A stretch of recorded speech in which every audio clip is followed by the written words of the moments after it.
Salut, si tu aimes la pêche, tu es à la bonne adresse.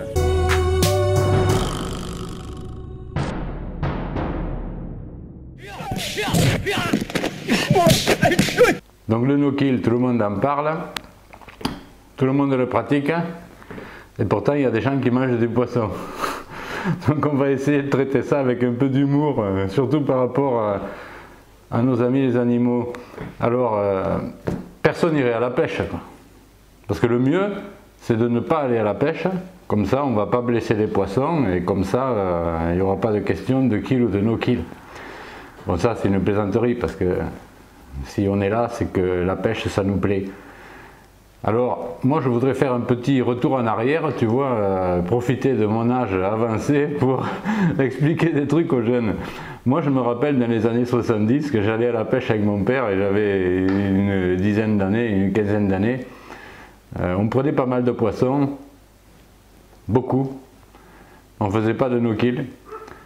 Et je peux dire que des poissons il y en avait, mais déjà on avait conscience qu'il y avait des problèmes dans les rivières.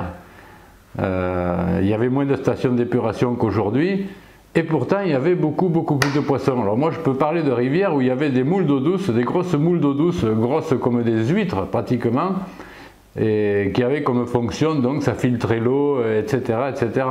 Dans la même rivière aujourd'hui, 40 ans après, il n'y en a plus une. Plus une. Et pourtant il y a des stations d'épuration partout. Donc le no-kill, je dis oui, il faut le pratiquer parce que les populations de poissons sont en train pratiquement de disparaître. Poissons sauvages j'entends, hein. Et un peu toutes les espèces, hein, parce que moi je ne suis pas si vieux que ça quand même, mais je peux citer les espèces qui ont disparu. D'accord? Il y avait une espèce de vandoise là qu'on appelle la Sophie là, dans le Midi, il n'y en a pratiquement plus. Avant on en prenait des pleins paniers. Donc je voudrais bien qu'on m'explique si c'est la faute des pêcheurs. C'est pas la faute des pêcheurs, certainement pas. Donc avant, je reviens sur le thème de la pollution.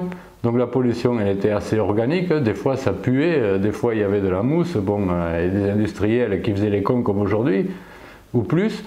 Moins de stations, je disais. Mais par contre, beaucoup plus de poissons. Bon, au fil des années, avec les effets des barrages, avec aujourd'hui dans tous les foyers, il y a une machine à laver la vaisselle, une machine à laver le linge, puis il faut rajouter le produit comme ci, le produit comme ça, etc., etc. Il y a eu une augmentation de la pollution chimique, mais colossale. Plus les pesticides, etc. Donc la chaîne alimentaire, elle est complètement cassée, hein. On ne veut plus de moustiques, on ne veut plus de chenilles, donc il n'y a plus de moustiques, il n'y a plus de chenilles, on traite tout, le jardin, tout ça, donc c'est des milliers de gens qui balancent des produits chimiques de partout, et tout ça avec le ruissellement, ça termine dans les ruisseaux, ça termine dans les rivières. Donc ça, il faut quand même le mettre au point.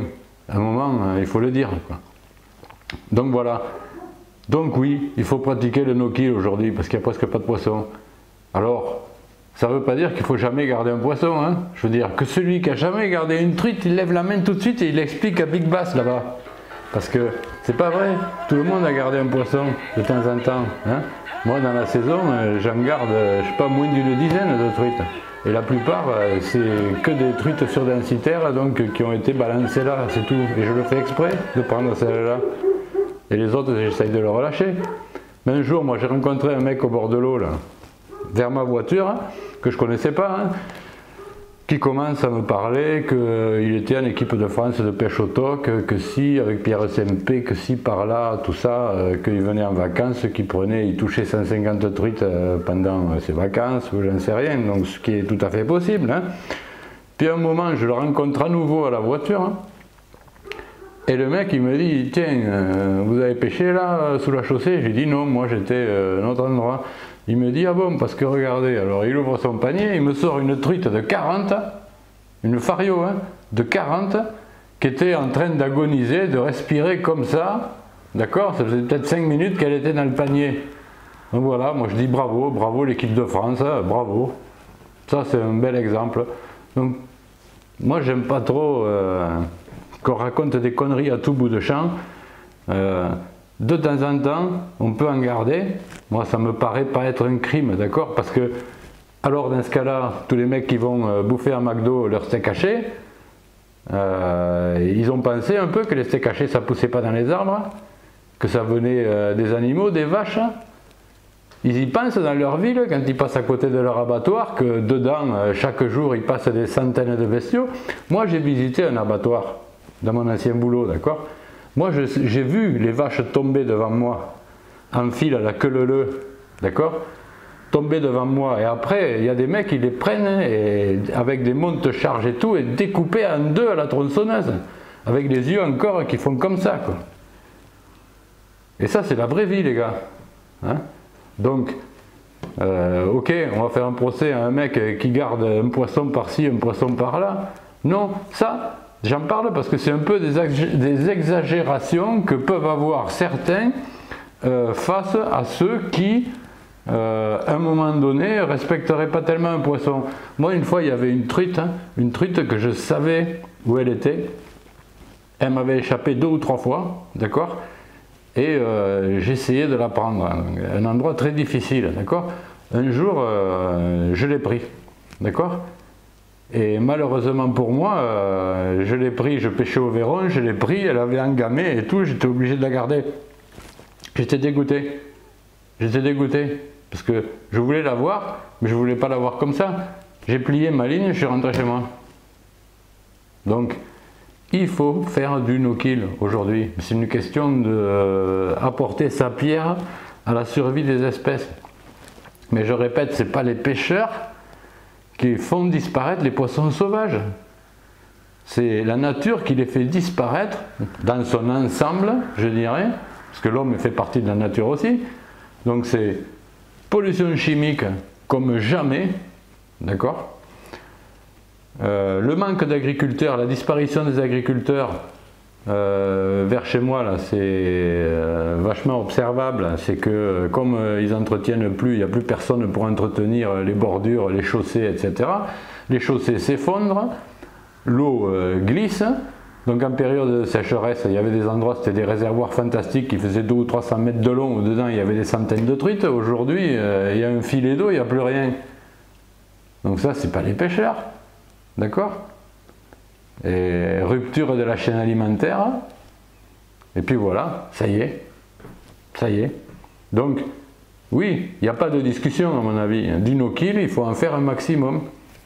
Mais moi, personnellement, je ne vais pas jeter la pierre aux gars qui pêchent et qui, à bon escient, quand on lui dit, je sais pas, si ma mère me dit, tiens, je mangerais bien une truite, je vais y en amener une. D'accord? Une, je vais y en amener.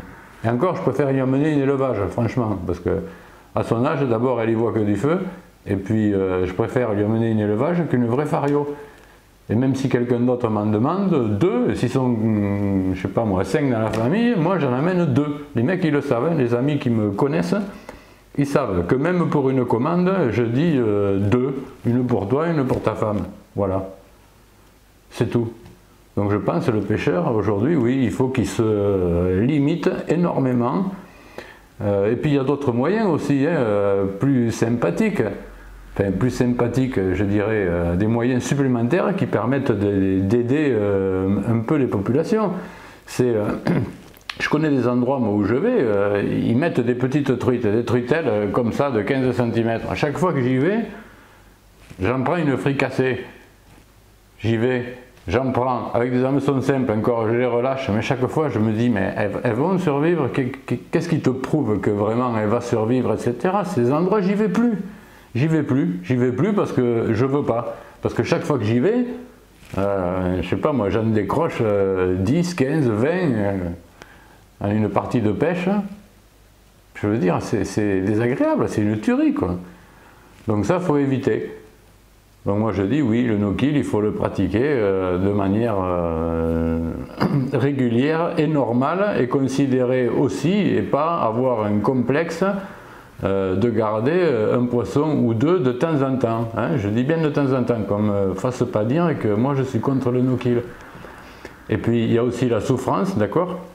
Comme on parlait tout à l'heure des abattoirs, je veux dire, plein de gens, d'accord, se tracassent pas trop de ce qu'ils mangent dans leur assiette, d'accord? Il faut savoir qu'il y a des abattoirs encore où on égorge les animaux, d'accord? Donc on fait des lois pour le bien-être animal, où on dit qu'on va les tuer de manière sèche et rapide, etc., etc. Mais après, c'est pas vrai. C'est pas vrai. Parce que tous les animaux qu'on égorge, c'est au moins la moitié de la production française, elle est égorgée. D'accord? Moi par exemple, j'ai 5 chiens, je peux dire que j'imagine, moi ça me fait mal au cœur quand j'imagine un mouton ou des chèvres des fois qui me suivent à la pêche, ou des moutons ou des trucs comme ça. Quand je les imagine, oh, ils sont jolis dans le pré, tout ça, après je les imagine dans l'assiette, mais surtout j'imagine le traitement qu'on leur a fait. Parce que des fois, tu as vu des fois hein, des images à la télévision et tout, hein. Moi je peux te dire que on en parle de temps en temps, après c'est vite étouffé par la filière de la viande et tout, mais après on n'en parle plus, d'accord, mais ça continue de plus belle. Hein. Alors, 100% pour le no-kill, 100% pour le no-kill. Le no-kill, et je dis, et la souffrance. Hein. Donc moi j'invite tout le monde et je milite pour que tout le monde remplace ces hameçons triples par des hameçons simples sans ardillon. D'accord? Parce qu'on ratera quelques poissons et tout, mais on leur fera moins mal quand on les relâche. Parce que le no-kill c'est bien. Moi j'en vois sur plein de vidéos là, hein, qui attrapent des truites de 20 cm. La truite elle a le triple du poisson nageur au fond de la gueule. Encore on y met une paire de pinces dedans, d'accord? Ah c'est pratique hein, pour le pêcheur de la secouer en tenant le triple avec une paire de pinces. Hein. C'est sûr qu'elle va se décrocher. Mais elle va se décrocher, mais à quel prix? Alors qu'avec un simple, sans ardillon, elle serait prise tranquillement, là, avec le doigt, tu enlèves ça vachement facilement, ça blesse presque pas. Oh, moi je préfère me planter un simple sans ardillon dans le doigt que me foutre un hameçon numéro 2 avec un ardillon énorme. Alors bon, je dis de manière ferme que oui, le no-kill il faut le pratiquer partout. Alors il y a des parcours exprès maintenant, parce que toujours les fédérations ils y vont pas, mais c'est les mêmes, ils créent un parcours no-kill, de l'autre côté ils vont balancer une tonne de truite pour l'ouverture, d'accord.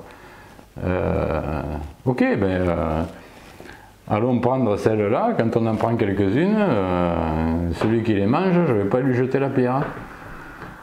Mais donc les mêmes qui prêchent une certaine chose, ils font le contraire, hein, parce qu'ils veulent vendre des cartes de pêche, ils veulent rendre la pêche facile pour tout le monde, enfin pour une partie des pêcheurs, etc. Et on la rend facile, voilà, c'est la facilité, le moindre effort et tout, c'est ce qui est à la mode et tout. Donc moi je vous invite à remplacer vos triples par des simples, hein, une paire de pinces, un petit couteau et puis ça suffit. Les poissons, ça en portera bien. Il n'y a qu'à demander à Big Black. Qu'est-ce que tu en penses? Voilà. Donc, allons-y, faisons-le. Après, je sais que c'est peut-être un sujet assez délicat à aborder, hein, mais moi je pouvais pas passer à côté, surtout par rapport à d'autres thèmes qui sont le thème du traitement des animaux, de la maltraitance des animaux, d'élevage en général, d'accord? Là je parle les poulets, les oies, les volailles, tout ce qui est, je vous dis, moutons, chèvres, etc. Bon, moi je préfère les voir gambader à côté de moi que les voir se faire fracasser, d'accord? Surtout de mauvaise manière, hein? C'est ça la maltraitance. Et après, ben, je vous invite à porter votre pierre à l'édifice en essayant de prélever le moins possible, de manière très très raisonnable, et d'être soucieux donc de la manière de prendre les poissons et de ne pas pêcher avec des hameçons triples. Hein? Gardez-en une de temps en temps, enfin chacun fait ce qu'il veut, moi je ne veux pas passer pour le grand donneur de leçons là. Simplement, moi j'ai sur la patate, quand je vois qu'il n'y a presque pas de poisson, que je le dis, des fois les gens qui ne sont pas pêcheurs, ils disent ah ouais, pourtant il y a des stations d'épuration, ah ouais, ils gobent ce qu'on leur dit à la télévision, que tout va bien dans le meilleur des mondes, mais moi je le vois, on le voit. Et moi, à mon avis, personne mieux que les pêcheurs ne se rend compte de la diminution du nombre d'animaux sauvages et des espèces qui sont menacées ou qui ont déjà disparu, et à peine en 30-40 ans. Celui qui ne pêche pas. Hein. Regardez, quand on a un moment, quand le saumon de l'Allier a commencé à disparaître, d'accord, pas à cause du braconnage, mais à cause des barrages qui ne pouvaient plus remonter,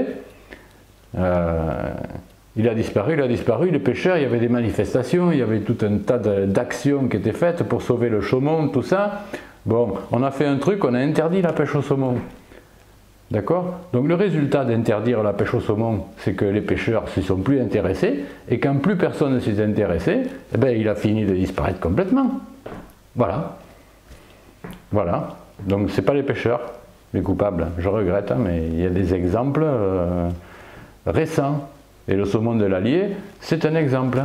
D'accord? Maintenant, tout le monde s'en tape, personne ne peut le pêcher, tout le monde s'en fout, et il n'en reste plus, presque plus. Hein? C'est quelques exemplaires, je veux dire, il ne peut pas se reproduire quand il y en a si peu. Ils ne peuvent plus se rencontrer, les mâles et les femelles. C'est fini, c'est fini. Hein? Donc, bon, j'espère que je n'aurai pas dressé un tableau pessimiste de la situation, mais ça fait du bien de temps en temps un peu de dire ce qu'on a sur la patate et puis de secouer un peu les gens qui me regardent en leur disant oui, fais du no-kill, hein? Un maximum, fais-en un maximum. Et de temps en temps, régale-toi, mange un poisson. Hein? Parce que moi je connais des endroits où il y a pas mal de truites sauvages, des vrais sauvages, toujours là, dans la région, hein. Des endroits souvent pas facilement accessibles, etc., etc. Je peux dire que le nombre a vachement diminué, mais surtout la taille moyenne a vachement diminué. Le nombre de vairons a vachement diminué, le nombre de loches a vachement diminué, les écrevisses a vachement diminué. Donc c'est normal qu'il y ait moins de truites avec tout ça, mais il suffit de regarder un peu pour s'en apercevoir. Hein? Donc voilà, je sais que je prêche des convaincus. Hein? Donc no kill pour toujours. Et puis Kill Bill, qu'il aille voir ailleurs. Allez, ça.